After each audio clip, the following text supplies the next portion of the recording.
اللہ کے رسول صلی اللہ علیہ وسلم گھر میں آرام فرما رہے ہیں۔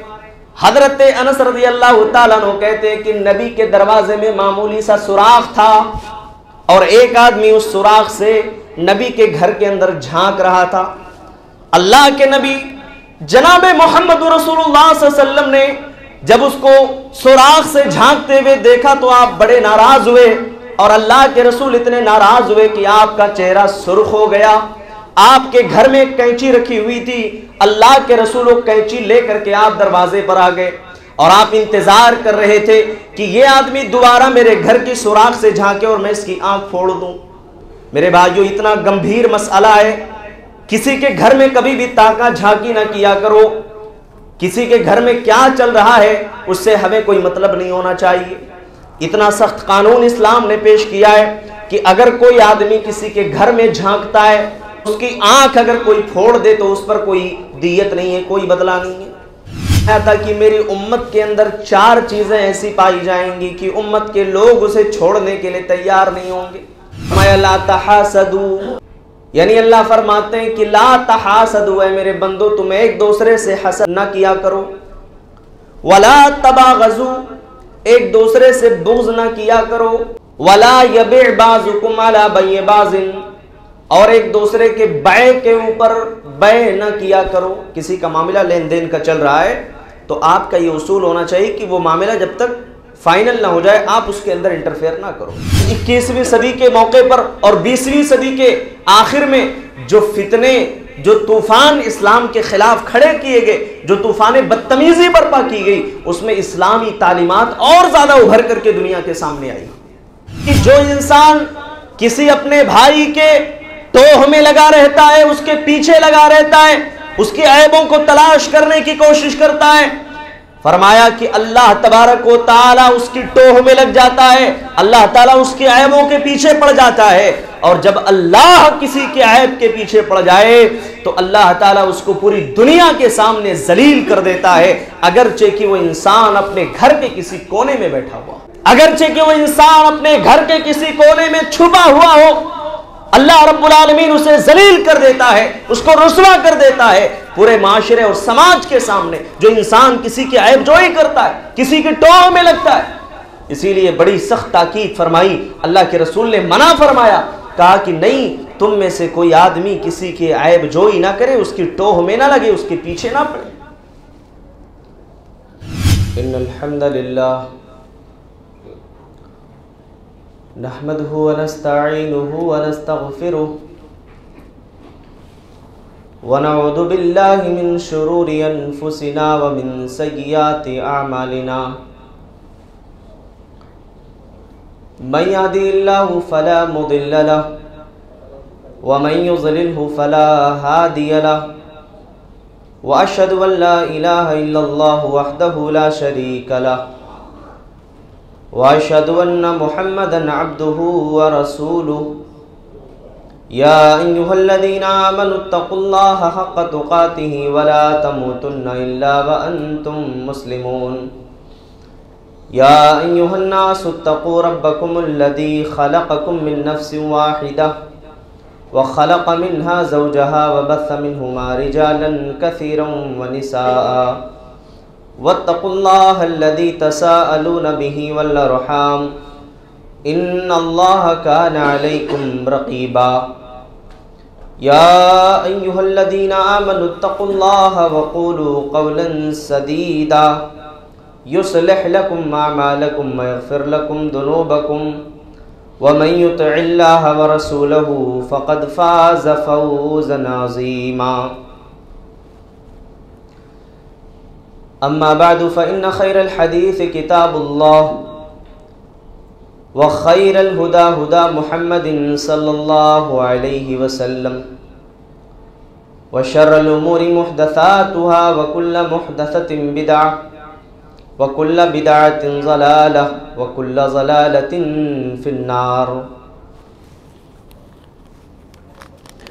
فقد قال الله تبارك وتعالى في كلامه المجيد والفرقان الحميد فأعوذ بالله من الشيطان الرجيم من همزه ونفخه ونفثه بسم الله الرحمن الرحيم قاف والقرآن المجید بل عجبوا ان جاءهم منذر منهم فقال الكافرون هذا شيء عجيب أإذا متنا وكنا ترابا ذلك رجع بعيد قد علمنا ما تنقص الأرض منهم وعندنا كتاب حفيظ بل كذبوا بالحق لما جاءهم فهم في أمر مريج أفلم ينظروا إلى السماء فوقهم كيف بنيناها وزيناها وما لها من فروج والأرض مددناها وألقينا فيها رواسي وأنبتنا فيها من كل زوج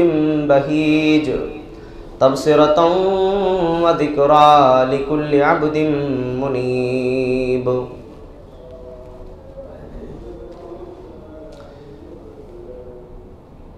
وقال الله تبارك وتعالى في مقام آخر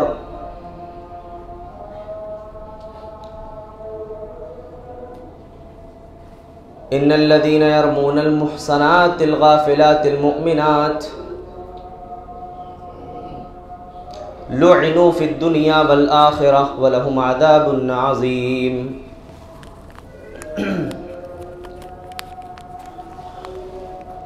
محترم حاضرین جمعہ، نوجوان ساتھیوں، اسلامی بھائیوں اور پیارے بچوں، تمام قسم کی حمد و ثنا، بڑائی و بزرگی اس وحدہ لا شریک خالق کائنات مالک ارض و سما کے لیے لائق و زیبا ہے، سزاوار ہے، جس نے ہمیں اور آپ کو اس دنیا کے اندر اپنی بندگی کے لیے پیدا فرمایا ہے.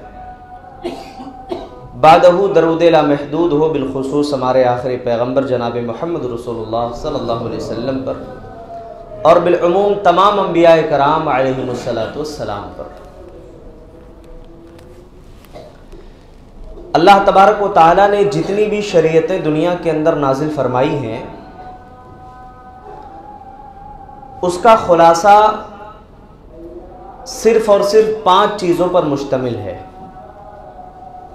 نمبر 1، دین کی حفاظت ہونی چاہیے، کیونکہ دین اصل ہے، ایمان اصل ہے. نمبر 2، جان کی حفاظت ہونی چاہیے، اور جان کا احترام بھی اللہ تبارک و تعالی نے اس کی تاکید فرمائی ہے، احترام کرنے کا حکم دیا ہے. بلا وجہ آپ کسی کو نہیں مار سکتے. خاندان کی حفاظت، زنا سے اللہ نے روکا، منع کیا، تاکہ نسلوں کا جو سلسلہ ہے، معاشرہ، سوسائٹی، سماج پاک و صاف رہے، گندگی نہ پھیلے، درندگی عام نہ ہو، فحاشی اور عریانیت نہ عام ہو. اس لیے اللہ تعالیٰ نے خاندان کی حفاظت بھی اس کا حکم دیا ہے، زنا سے منع کیا ہے. عقل کی حفاظت، شراب سے اللہ نے روکا تاکہ انسان کی عقل اور اس کا دماغ معاف نہ ہو، اور ہر اس چیز سے روک دیا ہے، منع کر دیا ہے جس سے انسان کی عقل پر اس کا گہرا اثر پڑتا ہے. انسانی عقل جس سے متاثر ہوتی ہے، اللہ نے ہر اس چیز سے روکا ہے، چاہے وہ نشہ چھوٹا ہو چاہے بڑا ہو. ہم یہ نہ سمجھیں کہ شراب ہی صرف حرام ہے. کل مسکر حرام، ہر نشہ آور چیز حرام ہے، چاہے اس کے اندر کم درجے کا نشہ ہو یا پھر زیادہ اس کے اندر نشہ پایا جائے، ہر چیز حرام. عزت کی حفاظت، یہ 5ویں چیز ہے. تمام شریعتوں کا جو خلاصہ رہا ہے وہ کہ انسان کی عزت کی، اس کے آبرو کی حفاظت ہو سکے، اور یہی میرے آج کے خطبے کا انشاءاللہ موضوع ہے. اور اسی ضمن میں کچھ باتیں آپ کے سامنے رکھنے کی میں کوشش کرتا ہوں. اللہ تعالی ہم سب کو عمل کرنے کی توفیق عطا فرمائے. پہلی بات آپ یہ جان لیں کہ عزت و آبرو یہ بہت بڑی چیز ہے. جب انسان خود اپنی عزت کرتا ہے تو دنیا اس کی عزت کرتی ہے. اس لیے سب سے پہلے انسان کو اپنا احترام کرنا چاہیے، انسان کو اپنی عزت کرنی چاہیے. اور آج کا موضوع بہت اہم ہے، اس لیے ایک دم بیدار ہو کر کے، جاگ کر کے سنیں. سر جھکا کر کے سنیں گے تو بات سمجھ میں نہیں آئے گی، سر اٹھا کر کے سنیں. عزت و آبرو کی حفاظت جو ہے بہت ضروری ہے. اور انسان خود اپنی عزت کرے. اسی لیے اللہ کے رسول صلی اللہ علیہ وسلم نے اتنی پیاری تاکید فرمائی. اللہ کے رسول صلی اللہ علیہ وسلم نے اپنے سینے کی طرف اشارہ کر کے راوی حدیث بیان کرتے ہیں. آئیے وہ حدیث دیکھ لیتے ہیں. اللہ کے نبی نے کیا فرمایا؟ فرمایا لا تحاسدوا، یعنی اللہ فرماتے ہیں کہ لا تحاسدوا، اے میرے بندو تم ایک دوسرے سے حسد نہ کیا کرو. لا تباغضوا، ایک دوسرے سے بغض نہ کیا کرو. ولا یبع بعضکم علی بیع بعض، اور ایک دوسرے کے بیع کے اوپر بیع نہ کیا کرو. کسی کا معاملہ لین دین کا چل رہا ہے تو آپ کا یہ اصول ہونا چاہیے کہ وہ معاملہ جب تک فائنل نہ ہو جائے آپ اس کے اندر انٹرفیئر نہ کرو. منع کیا اسلام نے. کونوا عباد اللہ اخوانا، اور اے اللہ کے بندو تم سب بھائی بھائی بن کر کے رہو. اس کے بعد اللہ کے رسول نے اپنے سینے کی طرف اشارہ کیا اور فرمایا کہ بحسب امرئ من الشر ان يحقر اخاه المسلم، آدمی کے برا ہونے کے لیے بس اتنا ہی کافی ہے کہ اپنے بھائی کو حقیر جانے، اپنے بھائی کو برا جانے. کل المسلم علی المسلم حرام دمہ ومالہ وعرضہ، ایک مسلمان کا دوسرے مسلمان کے اوپر حرام ہے، اس کا مال حرام ہے، اس کی عزت و آبرو حرام ہے، اس کا خون تمہارے اوپر حرام ہے. کونوا عباد اللہ اخوانا، اور اے اللہ کے بندو تم سب بھائی بھائی بن کر کے رہو. اس کے بعد اللہ کے رسول نے اپنے سینے کی طرف اشارہ کیا اور فرمایا کہ بحسب امرئ من الشر ان يحقر اخاه المسلم، آدمی کے برا ہونے کے لیے بس اتنا ہی کافی ہے کہ اپنے بھائی کو حقیر جانے، اپنے بھائی کو برا جانے. کل المسلم علی المسلم حرام دمہ ومالہ وعرضہ، ایک مسلمان کا دوسرے مسلمان کے اوپر حرام ہے، اس کا مال حرام ہے، اس کی عزت و آبرو حرام ہے، اس کا خون تمہارے اوپر حرام ہے. کتنی پیاری تاکید اللہ کے رسول نے فرمائی ہے. پورے معاشرے اور سماج کے اندر امن و امان ہو، تنفر کا ماحول نہ ہو. سورہ نور اگر آپ نے پڑھی ہے تو سورہ نور کے اندر اللہ تعالیٰ نے خاص طور پر ایسی چیزوں کو ہائی لائٹ کیا ہے جن چیزوں سے ہمارے معاشرے کے اندر، ہماری سوسائٹی کے اندر اطمینان ہو، امن و شانتی ہو. لوگ کہتے ہیں کہ اسلام دہشت گردی کی بات کرتا ہے. جن کو اسلام کی تعلیمات سیکھنی ہو وہ آئے، قرآن پڑھ کر کے تو دیکھے. اللہ تعالیٰ نے سماج اور معاشرے کی خوبصورتی کے لیے کتنے بہترین اصول، کتنے بہترین ضابطے بیان فرمائے ہیں کہ اللہ کی قسم اگر دنیا اس کو پڑھ لے تو دنیا جانے گی اور جان بھی رہی ہے. 21ویں صدی کے موقع پر اور 20ویں صدی کے آخر میں جو فتنے، جو طوفان اسلام کے خلاف کھڑے کیے گئے، جو طوفان بدتمیزی برپا کی گئی، اس میں اسلامی تعلیمات اور زیادہ ابھر کر کے دنیا کے سامنے آئی اور دنیا نے جانا ہے. دنیا کی نگاہیں اسلام کی طرف مڑی ہیں. لوگوں نے دیکھا ہے، لوگوں نے جانچا ہے، لوگوں نے تحقیق کی ہے اور کثیر تعداد میں لوگ الحمدللہ اسلام کے اندر داخل ہوئے. اب جان لیں اللہ تبارک و تعالیٰ ایک بہترین اصول، ایک بہترین ضابطہ ہمیں دیتا ہے. کوئی مسلمان کسی مسلمان کو حقیر نہ جانے. اچھا مسلمان کی حرمت کتنی بڑی ہے دیکھو آپ. اللہ کے رسول صلی اللہ علیہ وسلم نے خانہ کعبہ کو خطاب کیا اور اللہ کے رسول کہہ رہے ہیں، آپ فرما رہے کہ اے خانہ کعبہ تیری عظمت اللہ تبارک و تعالیٰ نے بہت بڑی بنائی ہے، تو بڑی عظمتوں والا ہے. لیکن ایمان والا جو مومن ہوتا ہے وَلَلْمُؤْمِنُ أَعْظَمُ عِنْدَ اللَّهِ مِنْهُ، لیکن ایک مومن کی جو عظمت ہے وہ اللہ کے نزدیک تجھ سے کہیں زیادہ بڑھ کر کے ہے. یعنی ایک مومن کی عزت و حرمت کو اللہ تعالیٰ نے خانہ کعبہ سے بھی عظمت، خانہ کعبہ سے بھی زیادہ عظیم بنایا ہے. آپ اگر کسی مومن کی عزت کے ساتھ کھلواڑ کرتے ہو تو گویا کہ آپ بہت بڑے گناہ کے مرتکب بن رہے ہو. بہت بڑا گناہ آپ سے سرزد ہو رہا ہے، چاہے وہ جانے میں ہو یا پھر انجانے میں ہو، کسی بھی صورت میں. اللہ کے رسول صلی اللہ علیہ وسلم حجۃ الوداع کا موقع ہے، آپ دنیا سے جانے والے، اور یوں کہہ لیں کہ آپ کی زندگی کی وہ آخری وصیت ہے. آپ نے سارے صحابہ کو مخاطب کیا. صحابہ کو مخاطب کر کے اللہ کے رسول نے فرمایا کہ اے میرے صحابہ ان دماءکم، بے شک تمہارا خون ایک دوسرے پر ایسے ہی حرام ہے کا حرمت یومکم ھذا، اس دن کی حرمت کی طرح، اس مہینے کی حرمت کی طرح، ذی الحجہ کی حرمت کی طرح تمہارا خون ایک دوسرے پر حرام ہے۔ یہ پیغام اللہ کے رسول صلی اللہ علیہ وسلم نے ساری انسانیت کو، ساری دنیا کو اس دن دیا تھا، اور آپ نے یہ کہا بھی تھا کہ تم میں جو موجود ہے وہ غائب تک اس بات کو پہنچا دے گا۔ آج اسی لیے یہ باتیں ہم تک پہنچی۔ ایک بڑی پیشین گوئی فرمائی تھی، جانتے ہیں کیا ہے؟ ایسی پیشین گوئی کہ جس کو یہ امت چھوڑنے کے لیے راضی نہیں ہوگی۔ اللہ کے نبی نے فرمایا تھا کہ میری امت کے اندر 4 چیزیں ایسی پائی جائیں گی کہ امت کے لوگ اسے چھوڑنے کے لیے تیار نہیں ہوں گے۔ وہ 4 چیزیں کیا ہیں؟ الفخر بالاحساب، خاندان اور حسب و نسب کے اوپر فخر کرنا، والطعن بالانساب، اور اللہ کے نبی نے فرمایا کہ حسب و نسب کو بنیاد بنا کر کے، قومیت کو بنیاد بنا کر کے، برادریت کو بنیاد بنا کر کے لوگوں کو طعنے دینا۔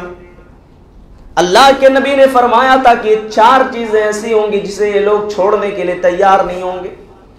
والاستسقاء من نجوم، اور ستاروں کے ذریعے سے، نجوم کے ذریعے سے بارش طلب کرنا۔ والنیاحۃ علی المیت، اور میت کے اوپر نوحہ کرنا، ماتم کرنا، اس کی خوبیوں کو بیان کر کر کے روتے رہنا، سینہ چاک کرنا، تماچے مارنا، اپنے بال کھول کر کے عجیب و غریب حرکتیں کرنا، یہ تمام چیزیں ایسی ہوں گی جس کو لوگ چھوڑنے کے لیے تیار نہیں ہوں گے۔ حسب و نسب پہ انسان فخر کرے، غرور کرے، بھئی ہمارے دادا ایسے تھے، ہاں ہمارے خاندان کے لوگوں نے یہ جو ہے دنیا کے اندر کام کیے، ٹھیک ہے انہوں نے اچھا کام کیا، ہمیں خود اپنے طریقے سے، اپنے طور پر اچھا کام کرنے کی ضرورت ہے۔ اگر ہمارے خاندان میں کسی نے بڑے اچھے کام کیے، اللہ تعالیٰ اس کا بہترین بدلہ ان کو دے گا، اس کی جزا ان کو ملے گی۔ لیکن اگر اسی خاندان کا میں ایک فرد ہونے کی حیثیت سے میں اخلاق سے عاری ہوں، میں عدل و انصاف کی بات نہیں کرتا، میں لوگوں کے درمیان عدل و انصاف نہیں کرتا، میں لوگوں کے ساتھ بد اخلاقی سے پیش آتا ہوں، میرا رویہ سماج اور معاشرے کے اندر بہت گندا ہے، تو مجھے کوئی حق حاصل نہیں کہ ایسے اچھے لوگوں کی طرف میں اپنی نسبت کروں، ایسے اچھے لوگوں کی طرف میں اپنے آپ کو منسوب کروں۔ بھئی ہمارے خاندان میں ہمارے باپ دادا نے اچھا کام کیا، ٹھیک ہے، ہم نے کیا کیا؟ ہم نے کیا کیا لوگوں کے سامنے؟ ہم نے کون سا اخلاق پیش کیا ہے؟ اللہ کے رسول نے دوسری چیز بیان فرمائی، کہا کہ والطعن بالانساب، قومیت اور برادریت کو لوگ بنیاد بنا کر کے طعنے دیں گے۔ کوئی ایک آدمی غلطی کرتا ہے، سارے یو پی والے ایسے ہیں، کوئی ایک آدمی خطا کرتا ہے، فلاں برادری کے لوگ ایسے، فلاں برادری کے لوگ ایسے، فلاں لوگ ایسے کرتے ہیں، ان کا طور طریقہ ہی ہے۔ اللہ کے رسول نے فرمایا کہ یہ چیز میری امت کے اندر پائی جائے گی۔ لوگ طعنے دیں گے، طعنے نہیں دینا ہے، کسی کو برا بھلا نہیں کہنا ہے، کسی کو حقیر نہیں جاننا ہے۔ اور میرے بھائیو، دنیا کیوں طعنے دیتی ہے؟ دنیا کیوں کسی کو حقیر سمجھتی؟ آپ کا بھائی میلے کپڑے اور لباس پہنتا ہے، اس کے میلے لباس کو دیکھ کر کے لوگ اس کو حقیر جاننے لگتے ہیں۔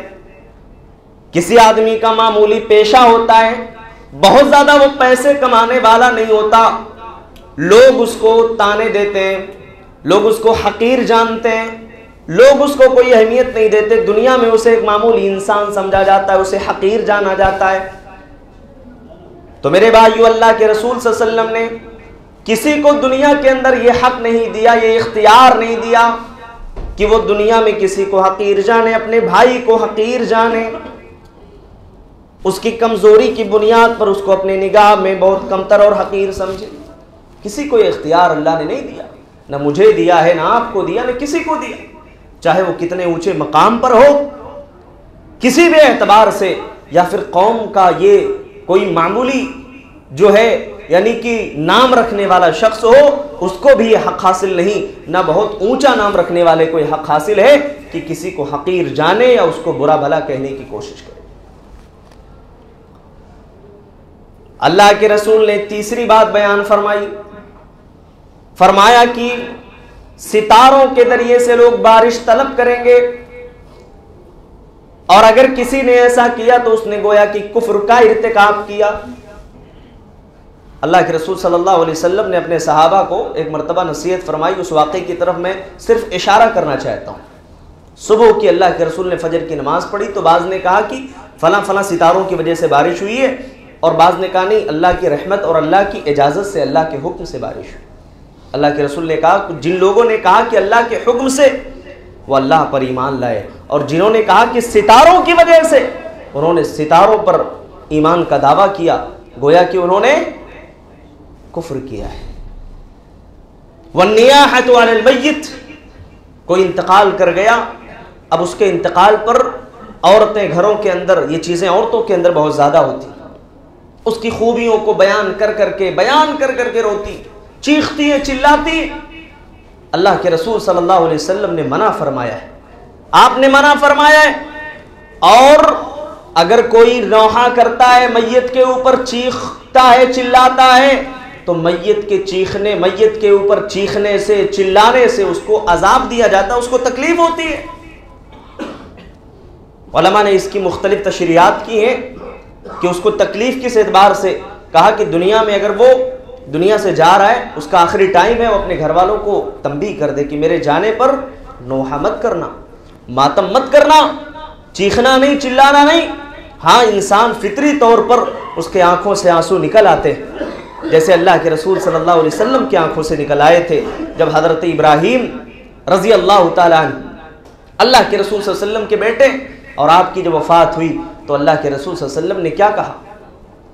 فرمایا کہ ان القلب، ان العین تدمع والقلب یحزن، میری یہ آنکھیں نم دیدہ ہیں، میرا دل غمگین ہے، ولا نقول الا ما یرضی ربنا، لیکن میں اپنی زبان سے وہی کہوں گا جس سے میرا رب راضی ہو جائے، میں اپنی زبان سے کوئی ایسی بات نہیں کہتا جس سے اللہ ناراض ہو، جس سے اللہ کی ناراضگی میرے سر پر آئے، میں ان تمام چیزوں سے پرہیز کرتا ہوں۔ اور اللہ کے نبی نے یہی تاکید اپنی امت کو بھی فرمائی ہے۔ کسی کا انتقال ہو، کسی کی وفات ہو، روکا گیا، منع کیا گیا ہے۔ اسی طریقے سے میرے بھائیوں، اور آگے چلتے ہیں، ہمارے یہاں ایک چیز بہت زیادہ عام ہے، ہم اپنی زبان کو لگام نہیں دیتے، جب ہمارے سمجھ میں آتا ہے جس کے تعلق سے اپنی زبانیں ہم کھول دیتے، یہاں تک کہ بعض لوگ دوسرے لوگوں پر زنا کی تہمت لگانے میں بھی کوئی عار محسوس نہیں کرتے۔ یاد رکھنا، اللہ کے رسول صلی اللہ علیہ وسلم نے بڑی تاکیدی حکم دیا ہے، اور بڑی سختی سے آپ نے منع فرمایا ہے، بڑی سختی سے آپ نے منع فرمایا، کہا کہ جو شخص کسی کے اوپر الزام لگاتا ہے، زنا کی تہمت لگاتا ہے، اور زنا کی تہمت لگانے کے بعد 4 گواہ وہ پیش نہیں کرتا، کسی کی عزت و آبرو کو اچھالتا ہے، کسی کو حقیر سمجھتا ہے، معاشرے کے اندر، سوسائٹی کے اندر اس کی باتوں کو مزے لے لے کر کے بیان کرتا ہے، اللہ کے رسول صلی اللہ علیہ وسلم نے بڑی سخت تاکید فرمائی، کہا کہ جو مومن مردوں پر یا عورتوں کے اوپر بہتان لگائے، ثم لم یأتوا بأربعة شہداء، اور 4 گواہ نہ لا سکے، اللہ تعالیٰ نے فرمایا کہ فجلدوہم 80 جلدہ، 80 کوڑے اس کو مارے جائیں گے۔ کتنے کوڑے؟ 80 کوڑے پڑیں گے۔ اگر کوئی زنا کرتا ہے تو اس کو 100 کوڑے، اگر شادی شدہ نہیں ہے تو، جوان شادی شدہ نہیں ہے، ہاں شادی شدہ ہے تب تو اس کو رجم کر دیا جائے گا، اسلامی حکومت ہے تو، لیکن اگر وہ شادی شدہ نہیں ہے، اسلام کہتا ہے اس کو 100 کوڑے مارے جائیں گے، اور جو الزام لگانے والا ہے اس کو 80 کوڑے مارے جائیں گے، صرف 20 کوڑے کم ہیں۔ آپ اندازہ لگائیے۔ اور اسلام نے تیسری سزا کیا دی؟ کہا کہ اگر وہ دلیل نہیں پیش کرتا، 4 گواہ نہیں لاتا ہے، تو اللہ نے فرمایا کہ اس کی گواہی کو کبھی بھی قبول نہیں کیا جائے گا، پوری زندگی اس کی گواہی قبول نہیں ہوگی۔ وہ آ کر کے کبھی بولتا میں نے چاند دیکھا ہے، تو نے الزام لگا کر کے اپنی زبان کی ویلو کھو لیا، اپنی زبان کی قیمت تو نے گما دی۔ اب اسلام کہتا ہے کہ وہ اگر چاند دیکھنے کی بھی گواہی دے تو اس کی بات نہیں مانی جائے گی، کسی بھی چیز کی گواہی وہ پیش کرے، میں نے ایسا دیکھا ہے، میں نے ایسا سنا، نہیں، اس کی بات کی کوئی ویلو نہیں ہوگی، معاشرے کے اندر قبول بھی نہیں کیا جائے گا۔ یہ اس کے لیے سزا ہے جو اللہ تبارک و تعالیٰ نے متعین کیا ہے میرے بھائی۔ اس لیے اس معاملے کو بہت حساسیت کے ساتھ لیں۔ کسی کے اوپر الزام تراشی کر دینا، کسی کے اوپر زبان درازی کر دینا، کسی کے کردار پر انگلی اٹھا دینا، کسی کی عزت کو سماج اور معاشرے کے اندر اچھال دینا، یہ اتنا بڑا گناہ ہے کہ اللہ تبارک و تعالیٰ نے دنیا میں ہی اس کے لیے عذاب رکھا ہے، دنیا میں ہی اس کو یہ سزا دی ہے، اور 80 کوڑے اس کو مارے جائیں گے۔ حضرت عمر رضی اللہ تعالیٰ عنہ کے دور میں تین لوگ آئے اور انہوں نے کسی کے اوپر زنا کی تہمت لگائی، الزام لگایا۔ حضرت عمر رضی اللہ تعالیٰ عنہ خلیفۃ المسلمین ہے، کہا چوتھے کو لے کر کے آؤ۔ یہ اسلامی اصول ہے۔ دیکھو اسلام ایک مومن کی عزت کو، اس کی حرمت کو کتنا اونچا مقام دیا ہے اسلام نے میرے بھائی۔ کہا کہ 3 گواہ ہیں تمہارے پاس، چوتھا گواہ لے کر کے آؤ، اور اگر نہیں آؤ گے تو 80 کوڑے تمہیں مارے جائیں گے۔ کتنے کوڑے؟ 80 کوڑے۔ اور وہ تینوں گواہ نہیں لا سکے، 3 لوگ تھے، اگرچہ کہ تینوں نے دیکھا ہو اپنی آنکھ سے کسی کو گناہ کرتے ہوئے، جو گنہگار ہے اس کا معاملہ تو اللہ کے حوالے ہے نا، لیکن اسلام نے 4 کی بات کیوں کہی ہے؟ اتنی سخت تاکید، اتنی سخت پابندی، اتنا سخت قانون اس لیے نافذ کیا تاکہ ایک مومن اور ایک مومنہ عورت کی عزت و آبرو معاشرے کے اندر محفوظ رہے، ہر کوئی اپنی زبان سے ہر کسی کی عزت اچھالتے ہوئے نہ پھرے۔ اتنا بہترین اصول و ضابطہ اگر کسی نے دیا ہے تو اسلام نے دیا ہے میرے بھائی۔ مذہب اسلام نے اتنے اصول، اتنے بہترین اصول و ضابطے میں دی۔ معاشرے کے اندر کبھی بدامنی ہوگی؟ کبھی افراتفری ہوگی؟ نہیں ہو سکتی۔ اور حضرت عمر رضی اللہ تعالیٰ عنہ نے ان لوگوں کو کوڑے لگائے کیونکہ چوتھا گواہ وہ نہیں لا سکے تھے۔ تو اس لیے یہ بہت ہی خطرناک مسئلہ ہے۔ اسی طریقے سے میرے بھائیوں، اللہ تبارک و تعالیٰ نے ایک اور چیز جو بیان فرمائی ہے کہ عزت و آبرو کی حفاظت بھی ضروری ہے، تاکہ دوسروں کے گھر جب ہم جائیں یا جانے کی ضرورت پیش آئے تو اس کے کچھ آداب ہمیں سکھائے گئے۔ آداب کیا سکھائے گئے؟ آئیے قرآن دیکھتے ہیں اللہ نے کیا فرمایا۔ یا ایھا الذین آمنوا لا تدخلوا بیوتا غیر بیوتکم حتی تستأنسوا وتسلموا علی اہلہا۔ فرمایا کہ اے ایمان والو، تم کسی کے گھر میں اس وقت تک داخل نہ ہو جب تک کہ تم اجازت نہ لے لو، گھر والوں سے سلام نہ کر لو۔ گھر کے دروازے پر پہنچ گئے، باہر سے سلام کر رہے ہیں السلام علیکم، اندر سے آواز آ رہی کہ کون ہو، تو یہ نہیں کہنا ہے کہ میں ہوں، آپ کو اپنا نام بتانا ہے، اور اگر اندر سے آنے کی اجازت مل جائے تو گھر میں داخل ہونا ہے، ورنہ واپس لوٹ جانا ہے۔ اگر تمہیں کہا جائے کہ واپس چلے جاؤ تو واپس چلے جانا۔ کیوں اسلام نے یہ تاکید کیا کہ کسی کے گھر میں جب داخل ہو تو اجازت مانگ لو؟ کیونکہ پہلے زمانے میں بھی حالات ایسے تھے، لوگ ایک ایک کپڑے پر گزارا کرتے تھے، ایک ایک لباس میں لوگ اپنی زندگی جیتے تھے، بہت زیادہ امیری نہیں تھی، بہت زیادہ مالداری نہیں تھی، وہ کس حال میں اپنے گھر میں آرام کر رہے ہیں کسی کو نہیں پتا۔ کوئی عام آدمی دھڑلے کے ساتھ گھر میں اگر داخل ہو جائے تو لوگوں کی عزت و آبرو کیسے محفوظ رہے گی؟ اسی لیے اسلام نے تاکید کیا ہے۔ اللہ کے رسول صلی اللہ علیہ وسلم گھر میں آرام فرما رہے ہیں، حضرت انس رضی اللہ تعالیٰ عنہ کہتے ہیں کہ نبی کے دروازے میں معمولی سا سوراخ تھا، اور ایک آدمی اس سوراخ سے نبی کے گھر کے اندر جھانک رہا تھا۔ اللہ کے نبی جناب محمد رسول اللہ صلی اللہ علیہ وسلم نے جب اس کو سوراخ سے جھانکتے ہوئے دیکھا تو آپ بڑے ناراض ہوئے، اور اللہ کے رسول اتنے ناراض ہوئے کہ آپ کا چہرہ سرخ ہو گیا۔ آپ کے گھر میں ایک کینچی رکھی ہوئی تھی، اللہ کے رسول وہ کینچی لے کر کے آپ دروازے پر آ گئے، اور آپ انتظار کر رہے تھے کہ یہ آدمی دوبارہ میرے گھر کی سوراخ سے جھانکے اور میں اس کی آنکھ پھوڑ دوں۔ میرے بھائیو، اتنا گمبھیر مسئلہ ہے، کسی کے گھر میں کبھی بھی تاکہ جھانکی نہ کیا کرو۔ کسی کے گھر میں کیا چل رہا ہے اس سے ہمیں کوئی مطلب نہیں ہونا چاہیے۔ اتنا سخت قانون اسلام نے پیش کیا ہے کہ اگر کوئی آدمی کسی کے گھر میں جھانکتا ہے، کسی کے گھر میں وہ تاکہ جھانکی کرتا ہے، اور اس کی آنکھ اگر کوئی پھوڑ دے تو اس پر کوئی دیت نہیں ہے، کوئی بدلہ نہیں ہے۔ اتنا گمبھیر معاملہ ہے، جان لیجئے اس کو۔ اللہ کے رسول صلی اللہ علیہ وسلم کے گھر میں اور آپ کے دروازے میں معمولی سوراخ آدمی دیکھ رہا ہے، اللہ کے رسول کو غصہ آ گیا۔ اسی لیے کون کیا کر رہا ہے کیا نہیں کر رہا ہے، ہاں کسی کے گھر میں جا کر کے جھانکنا، دیکھنا، تجسس کرنا، اسلام نے اس سے روکا ہے میرے بھائیوں۔ اس لیے روکا ہے کہ اس سے نفرتیں بڑھتی ہیں، اس سے انسان کے دلوں میں نفرت پیدا ہوتی ہے، دوریاں بڑھتی ہیں، اختلاف ہوتا ہے، بغض و حسد ہوتا ہے، اور یہ معاشرہ لڑائی اور جھگڑے کی بھیٹ چل جاتا ہے، شر اور فتنے فساد میں الجھ کر کے رہ جاتا ہے۔ اسی لیے اسلام نے منع کیا اس اور سختی کے ساتھ منع کیا۔ میرے بھائیوں، آخر وہ کیا گناہ ہے جس کی وجہ سے انسان ایک دوسرے کی عزت و آبرو کو اچھالتا ہے؟ آئیے آخر کے 10 منٹ میں وہ 2-4 باتیں آپ کے سامنے میں رکھ دیتا ہوں۔ وہ کون کون سے گناہ ہیں جس کی وجہ سے انسان دوسروں کی عزت کو اچھالتا ہے؟ غیبت کرنا، ہمارے اندر کوئی کمی ہے، آپ ہمارے سامنے آ کر کے سلیقے اور ادب کے ساتھ، آپ کے اندر کوئی کمی ہے، میں نے دیکھا اللہ کے رسول نے فرمایا کہ المؤمن مرآۃ المؤمن، المؤمن للمؤمن، ایک مومن مومن کے لیے آئینے کے مانند ہے، آئینے کی طرح۔ جیسے آئینے کے سامنے ہم کھڑے ہوں، ہمارے چہرے پر کہاں داغ ہے، آئینہ صرف ہمارے سامنے بولتا ہے، آئینہ وہ صرف ہمیں دکھاتا ہے، ہم اپنی اصلاح کرتے ہیں۔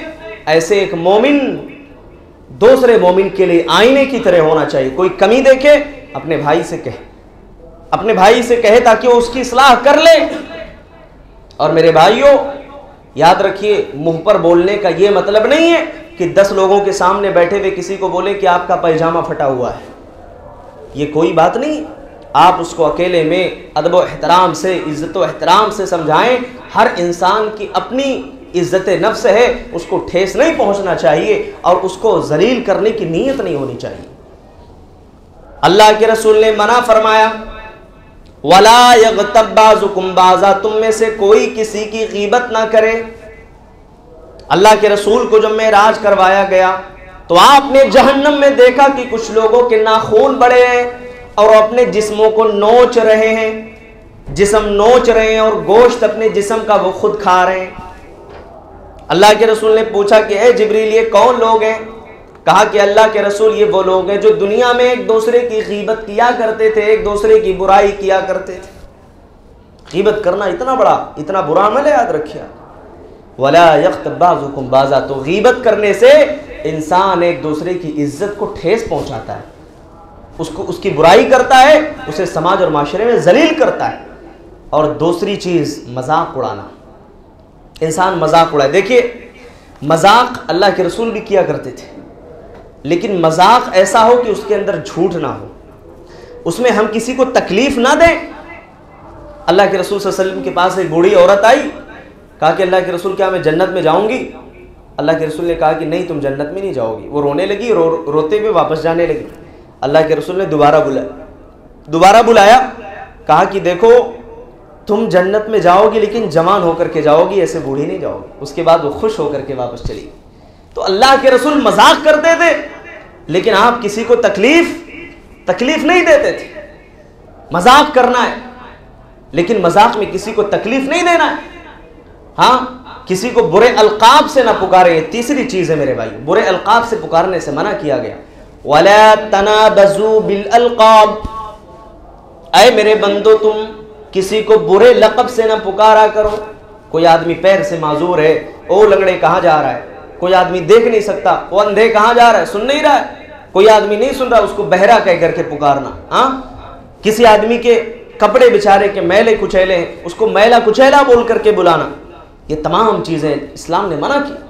وَلَا تَنَابَزُوا بِالْأَلْقَابِ، برے لقب سے کسی کو نہ پکارو، برا لقب نہ دو۔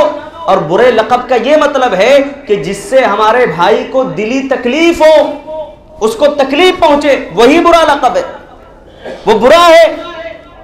اس لیے اللہ کے رسول صلی اللہ علیہ وسلم بھی لقب دیا کرتے تھے، آپ پکارا کرتے تھے۔ جیسے ابو ہریرہ رضی اللہ تعالیٰ عنہ، وہ بلی کے ساتھ بہت کھیلتے تھے، بلی بہت پسند کرتے تھے، ہے نا، تو اللہ کے رسول صلی اللہ علیہ وسلم نے ان کو ابو ہریرہ کہا، بلی کے باپ۔ ہاں تو یہ چیز ہے میرے بھائیوں، کسی کو برے لقب سے نہ پکارو۔ برے لقب سے پکارنے کی وجہ سے بھی ایک دوسرے کی عزت و آبرو کو ٹھیس پہنچتی ہے۔ اسی طریقے سے میرے بھائیو اللہ تبارک و تعالیٰ نے کسی کی عیبوں کی ٹوہ میں لگنے سے منع کیا ہے، اور اس کی وجہ سے بھی اپنے بھائی کی عزت و آبرو پہ اس کا اثر پڑتا ہے۔ کسی کی ٹوہ میں نہیں لگنا ہے۔ اللہ کے رسول صلی اللہ علیہ وسلم نے ایک مرتبہ صحابہ کو خطاب کیا، فرمایا کہ یا معاشر من آمن بلسانہ، فرمایا کہ اے وہ لوگوں جو اپنی زبان سے تم نے ایمان کا دعویٰ کیا ہے لیکن ایمان تمہارے دلوں میں اب تک داخل نہیں ہوا، ابھی تک ایمان تمہارے دلوں میں نہیں بیٹھا ہے۔ اللہ کے رسول نے وہاں مخاطب کیا، فرمایا کہ تم میں سے کوئی کسی کے عیب میں کسی کی عیب جوئی نہ کرے، کسی کے عیب میں کسی کی ٹوہ میں نہ پڑے، اس کی کمزوری تلاش نہ کرے۔ اللہ کے رسول نے بڑی سخت تاکید فرمائی، کہا کہ جو انسان کسی اپنے بھائی کے ٹوہ میں لگا رہتا ہے، اس کے پیچھے لگا رہتا ہے، اس کی عیبوں کو تلاش کرنے کی کوشش کرتا ہے، فرمایا کہ اللہ تبارک و تعالیٰ اس کی ٹوہ میں لگ جاتا ہے، اللہ تعالیٰ اس کی عیبوں کے پیچھے پڑ جاتا ہے، اور جب اللہ کسی کے عیب کے پیچھے پڑ جائے تو اللہ تعالیٰ اس کو پوری دنیا کے سامنے ذلیل کر دیتا ہے، اگرچہ کہ وہ انسان اپنے گھر کے کسی کونے میں بیٹھا ہوا، اگرچہ کہ وہ انسان اپنے گھر کے کسی کونے میں چھپا ہوا ہو، اللہ رب العالمین اسے ذلیل کر دیتا ہے، اس کو رسوا کر دیتا ہے پورے معاشرے اور سماج کے سامنے۔ جو انسان کسی کی عیب جوئی کرتا ہے، کسی کی ٹوہ میں لگتا ہے، اسی لیے بڑی سخت تاکید فرمائی، اللہ کے رسول نے منع فرمایا، کہا کہ نہیں، تم میں سے کوئی آدمی کسی کی عیب جوئی نہ کرے، اس کی ٹوہ میں نہ لگے، اس کے پیچھے نہ پڑے۔ ایک اور چیز جس کی وجہ سے انسان دوسرے کی عزت اچھالتا ہے، یاد رکھیے، ایک اہم بات ذکر کر دیتا ہوں۔ اللہ کے نبی صلی اللہ علیہ وسلم نے قرآن مجید کے اندر اللہ تبارک و تعالیٰ نے 2 سورتوں کے شروع میں ویل کا لفظ استعمال کیا۔ ویل کا مطلب بربادی، بعض مفسرین نے کہا ہے کہ جہنم میں ایک وادی کا نام ہے۔ دنیا میں جو انسان کسی کے مال کے اوپر ڈاکہ ڈالتا ہے اس کو لوگ ڈاکو بولتے ہیں، اور جو کسی کی عزت پر ڈاکہ ڈالتا ہے اس کو کیا بولو گے؟ وہ تو سب سے بڑا ڈاکو ہے جو کسی کی عزت و آبرو کے اوپر ڈاکہ ڈال رہا ہے۔ منع کیا گیا قرآن میں 2 سورتوں کے شروع میں، ایک سورہ مطففین، کہا کہ ویل للمطففین، ناپ تول میں کمی کرنے والوں کے لیے ویل ہے، بربادی ہے، تباہی ہے، اور ایک جگہ فرمایا کہ ویل لکل ہمزۃ لمزہ، لوگوں کی عیب جوئی کرنے والا، لوگوں کی غیبت کرنے والا، لوگوں کی عزت و آبرو کو اچھالنے والا، اس کے لیے ویل ہے، جہنم کی ایک وادی ہے، اللہ اس کو اسی میں گھسیٹ کر کے ڈالے گا۔ 5ویں چیز اور آخری بات، کسی کی عزت و آبرو کو اچھالتے ہوئے کسی کی بہن اور بیٹی کا تذکرہ اپنی مجلسوں میں بیٹھ کر کے مزے لے کر کے کرنا، فلاں کی بہن ایسی ہے تو فلاں کی بیٹی ایسی ہے، ہاں، یا فلاں کی بیٹی ایسی چلتی ہے، اس کے چلنے کو، اس کے آنے جانے کو، یا اس کی کسی صفت کو بیان کرنا لوگوں کے سامنے، یہ بھی اپنے مسلمان بھائی کی عزت و آبرو کو اچھالنا ہے، اور اسلام نے اس سے بھی سختی کے ساتھ، تاکید کے ساتھ روکا اور منع کیا ہے، اور اس لیے روکا ہے تاکہ سماج اور معاشرے کے اندر امن و امان کا ماحول ہو، افراتفری کا ماحول نہ ہو، ہر ایک کی عزت و آبرو محفوظ ہو، اور سماج و معاشرے کے اندر امن و شانتی کا ماحول پیدا ہو جائے۔ میرے بھائیوں، یہ کچھ اہم باتیں تھیں اللہ تبارک و تعالیٰ سے۔ آئیے ہم دعا کرتے ہیں کہ اللہ رب العالمین ہم تمام کو کہی ہوئی باتوں پر عمل کی توفیق نصیب فرمائے۔ اللہ رب العالمین ہم سب کو ایک دوسرے کی عزت و احترام کرنے والا بنائے۔